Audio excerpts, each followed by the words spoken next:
Արցախի օկուպացիայից հետո Արցախի եւ Հայաստանի դրոշը դրվում էր այն շենքերի մուտքի մոտ, ուր պիտի մտներ Իլհամ Ալիևը եւ նա որպես այդ դռան մոտ, այսպես ինչա կոչվում դա, ոտքի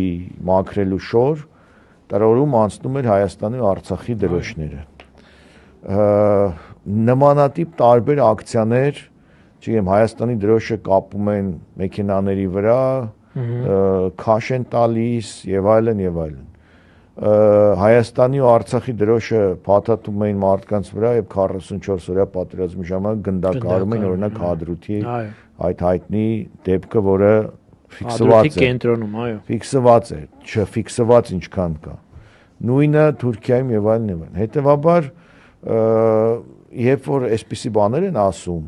պետք է գոնե այդ իրենց գործընկեր երկրներից համարժեքը իրենք ստանան, իրենք պահանջեն, իրենց հայտարարությունների դիմաց։ Դա միգուցե կլիներ իրենց պաշտոնին հարիր ինչ որ քայլ։